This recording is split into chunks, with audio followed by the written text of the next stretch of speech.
Hi, I'm Ron Mulvey, and today's class is going to be in the studio, although I love being outside. I love taking my Viviva colors with me, some paper to do a sketch, and these watercolor pens. That's all I need to get outside. But today's class is going to be inside because I'm going to be showing you what's on the inside of this package. So welcome to the class. Let's get started. I'm very excited about these colors. We're going to be experimenting with them today. We're going to be using them on a little sketch. I'm going to show you how to do it. And rather than doing color swatches and figuring out how these work, let's move with it and just do a project and find out as we go. Here's the materials. Well, you need some Viviva color sheets, these water-filled brushes. You need a pencil, HB, and we need a permanent black marker. We need a sketch.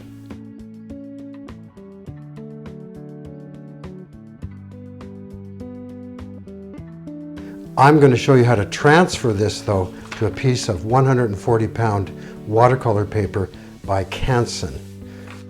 So what we do is we take our picture and turn it upside down. I did this actually in the car. I always carry my little kit in the car. But for this I just did a quick sketch in pen sitting in a parking lot. It took about 10 minutes. And I thought this would be a great way to show you how the old school transferring back in the day, in the golden age of illustration. Graphite on the back. Take a piece of paper about the same size. Put this down. You can tape it also if you don't want it to move. And then basically all you do is go over it with your pencil and it'll transfer. So let me do that transferring and I'll be right back. There, that's enough information. And now watch, I lift it up and there we have our picture ready to go. All I have to do now is ink it, and then I'm going to open the Viviva for you. I'll show you how simple it is to take these little colors on a sheet and quickly, even in the field or at home, a professional, or if you're even an amateur, or even just a lover of art, this is the way to go.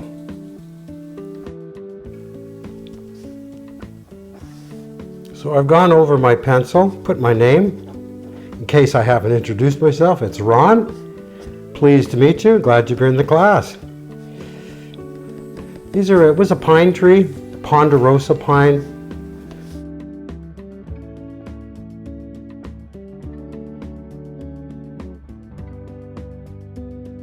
Okay, here we have the original 16 color set, and I've opened it up. This tells you what the colors are. 1, 2, 3, 4. 1, 2, 3, 4. The best way is you give it a little squeeze of water somewhere on your board to get it flowing. You can see there's still some green in here, but that's okay. And I take it from the edge and I just rub it and I load my brush. Okay, see the brush is loaded, and now just like a pen, see it goes on quite thick, beautiful colors. It waters it down, see? And as I keep squeezing, I can make a graded wash so easily because I'm just adding water as I go. Oh, there, Ron got it there. See that? And up here, I'm going to fade it out. And fade it up as if it was in the forest. I'm just showing you how a graded wash with this is simple. Now, it's not just the watercolor pen here. It's the actual colors. The colors are incredibly, what should I say, vivacious, vibrant. That's why we call it Viviva. Viva la color. Long live the color. There we go. Look at that. I mean, that's very simple. Remember, if you're out on the field, how simple that would be to do. Okay, I'm going to put a little shadow in here. I'm going to go with the sap green at the bottom. Once again, I squeeze my brush just to get water in the tip. Always prime the brush. Take a little bit. See, I haven't made a mess here. I've just added just a little bit. there's a few things I know about watercolors. The amount of water is very important, and that's why I like these little brushes, is you can really control the amount of water. There, put a little dark spot in there. Maybe rub this in here. See? Let's clean our brush, give it a little wiggle, get rid of some of the green. I'm going to keep that there, and the reason being is if you have green and some blue, I'm thinking just a little bit of green in my brush with that blue. This looks more like a phthalo blue, actually. Let's get it on the side of the tree. Whoa, that's definitely phthalo blue. Okay, I'm going to probably add quite a bit of water here. I gave it a really good squeeze. That is not ultramarine. That is a phthalo blue for sure. But now I've committed to the blue tree. That's funny. It's the blue tree. It's a blue spruce. But no problem. I can change this blue into any color I want. So I'm going with the blue tree. As you can see, the tip on this little pen is fabulous. I'm going to call it a pen, watercolor pen. I mean, I think that's more like what it looks like. I'm going to move that over, and I'm doing the underside of all the limbs. I think I'll do the whole limb here. Put a little bit of strokes in there. And now I'm going to let that dry, but before I let it dry, I'm going to get a little blue sky up here. So let me just add some water to this. Oh, by the way, this is watercolor paper underneath.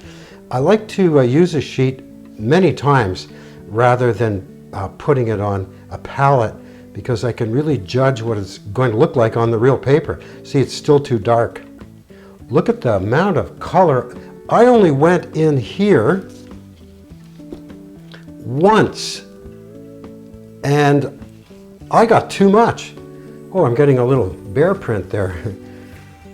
So if you want to do color swatches, do them in relation to the painting. Okay, here I'm going to do a little graded wash from the top of the sky.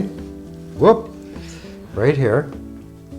And I'm just going to bring it down and squeeze the pen. Squeeze the pen. I'm going to bring it right over the green here. Oh, it looks like a hill in the background. I'll put some on here too. There we go. I have to say, I'm having a lot of fun with this. Hey, if you're not having fun, you're not using Viviva. It really is quite good. Well, that's a lot. You know what? It might take me a while to clean this brush. That phthalo blue is really strong. That's why we have, I mean, okay, these three cost me $7 Canadian. I could afford to have 12 of these, one for every color, and I wouldn't have to, I would never have to waste all this color. So that's a little tip. Let's go with this anyways. I want to turn this into more of a brown. So let's see if we can go through and find. Let's close it up. Oh, look at the warm colors are at the beginning. This, I would call this a yellow ochre. So it's number 1. Ooh, that does not look like yellow ochre. Well, it says yellow chrome. That's the yellow ochre. Okay, I'll go with that. This is the nice, but I'm thinking this orangey color is a little better. So here's what we do. Clean the brush a little bit. Take a tiny bit on the brush. Look at that. Put it in here. And let's see what happens to our blue spruce. Oh, it turns it green. Well, this is good. You know why? Because green is right next door to brown. Did you know that? Green is right next door to brown. Why is green next door to brown? Because brown basically is a neutral color. And neutral colors are a combination of the 3 primaries. So I am now going to add a yellow. So this is definitely a yellow ochre. Let's get some water on the brush, and let's take a little bit of that. There we go. That's definitely, it's a yellow ochre tending towards probably a raw sienna. Let's see what happens. So I need a little thicker, so I take a little more. And probably a little more. Now, I'm not letting these dry completely. If I let this painting dry, this layer would go over it nicely. But I'm liking what's happening here. It's definitely looking barky, if there is such a word. And we're just about finished this little demonstration. So, let me just finish this up. See the little wiggle stroke? Wiggle, wiggle, wiggle. And I'll probably start another project and let this dry.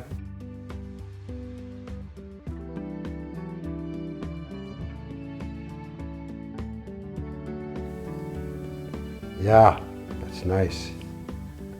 Very nice.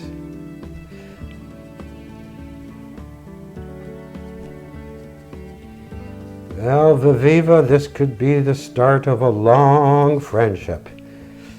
I haven't seen a good product like this in a long time. Now, granted, I think these have been out for a while. I mean, I've been hiding out here in the wilderness doing paintings and wasn't aware of it. They got in touch with me, and here we are. Hey, let's take a magenta now. Let's get a red. Let's see what kind of a red we can get here. Oh, so all the reds are at the beginning. Vermilion, one of my favorite colors. Vermilion. We're going to do little flowers in vermilion. So, woo, there we go. This is going to be pretty intense color. See? These could be like, I don't know, some kind of little leaf. The red is good because it adds a little bit of a relief to all the green. So we could say this is almost a tree that maybe is on its way out. Or the lower branches just aren't working. Hey, look at that. Ooh, let's put, okay, I'm starting to have some fun now. Take a little more. I'm gonna put these little red marks in here. Look how dark those are. Isn't that nice? I find with these colors, they dry fairly the same as what you put on. Okay, there's our little demonstration. That's our first one. Viviva color cards. And we'll see you in the next class, which will be very soon.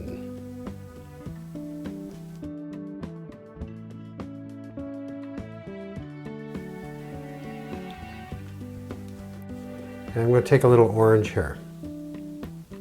So I'm squeezing, and now I lift my pen, and then I let go. Okay, let's see what the orange does. I call it orange. You can call it chrome yellow if you want. To me, it looks yellow, orange. So you can see they're very strong colors, but they thin very nicely.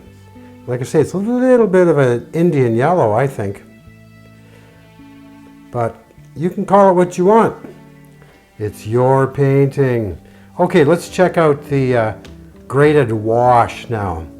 A graded wash, squeeze it out. Just squeeze the pen, like that. There you go. Okay, let's go to a blue. So I just take a little rub, like that. And I'm going to turn my picture upside down and do a graded wash top to bottom, okay?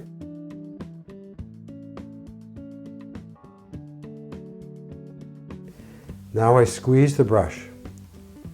Just keep going down.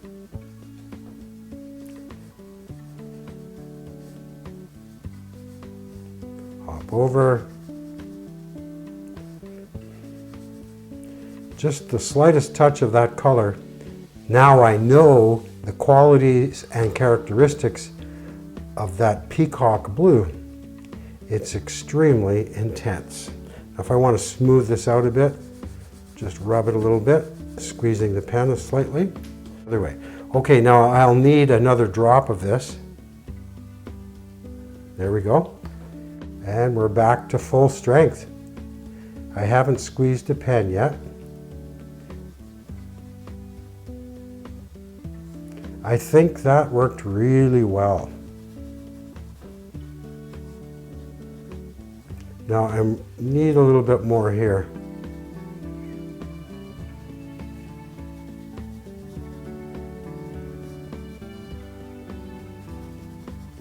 Just a drop.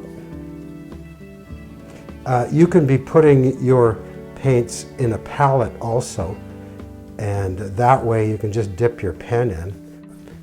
I'm just pretending I'm in the field and I just have a pen, my Vivivas, and a piece of paper. That's it. Okay, let's turn this into more of a brownish color. It's orangey yellow, so let's look for a burnt umber, slate black. Don't really want that. Let's start at the beginning and see what we can do. In order to turn the yellow into brown, I'm going to need, let's go with this one here, burnt sienna.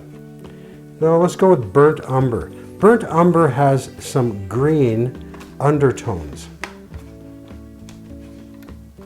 So we'll move our painting over a little bit and let's squeeze the brush. Take a little drop of this and let's see. Yep. Now let's add a little blue to it. Here we have some blue up here. Let's see what that does. We'll try the bottom. Just little strokes. Nope, that's not working. I'm trying to find, oh, there we go.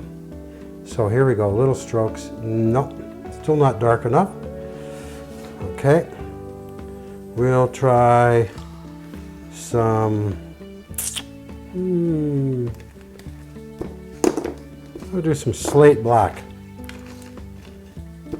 Looks like brown, but it's not. It's that color, slate black.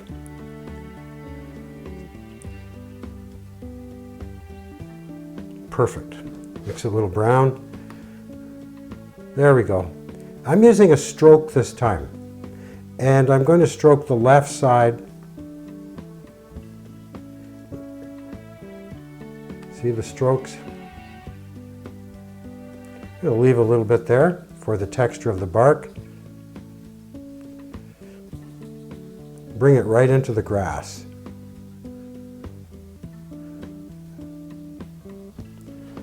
And let me give it another coat on this side. I want the left side to be darker. And let's go with a pure, let's go with it, just touch it like that. See how dark we can get it. A little water, just a bit of water in the corner. Well, that's going better. And we'll go along the bottom of this one. Make this one dark. There we go. I've changed the lighting so it's coming more from this side. So let's put a little shadow in. Let's get some violet. Let's try the magenta. I'm gonna take a new brush, check it and see if it's clean. Not too bad. And let's take the magenta, try it out here, squeeze it, mix it with a little bit of the brown, and just put a little bit of a, let's pretend it's fall. Autumn. In autumn, everything's golden. And take a little of the slate black again. Just blend it into the shadow area. These paints are great. I've used watercolor for 30, 40, I guess, I don't know. Maybe I'm in denial. 50 years? A long time. And for just getting ideas and just playing around here with these Viviva colors, I'm having a good time, and I know you'd have a good time if you got them too. There, oh, putting some dark accents in. Let's go back to a rich orange, and let's take a little bit of this one, put it here, and let's go back. Oh, let's take some, I want to do some tasty color accents. So take some burnt sienna here. Look at that, mixed with the slate black. Now, you know, slate, oh, I've got it dirty there. Oh, that's okay. We'll just keep that side of the, I've got all this clean color here. See, look at that. Make these branches dark on that side. A little bit dark there. Adding the shadow idea. And one more little color note down here. Since we have everything's orange and brown and blue, let's make a nice green there. Let's make green. Lots of green in the fall too. So we open it up, and we have Viridian. Oh yeah, Viridian's a great little green. Take a little wipe. Very dark, see? Add a little water. This one's in the shadow, so we'll make it cool. Things in the shadow are cool. We'll put this one just a little bit in the shadow. And now we need a bright green. So let's try this one, number 1. See, all right there are all your greens. You don't have to mix them up. You just pick out the one you like. And this is light green, a little drop, very bright. Put that on that side. There we go, maybe a little bit over here. Just dabbing in a little bit of light green. So that's the end of this class, and I will see you very shortly in another Viviva experience.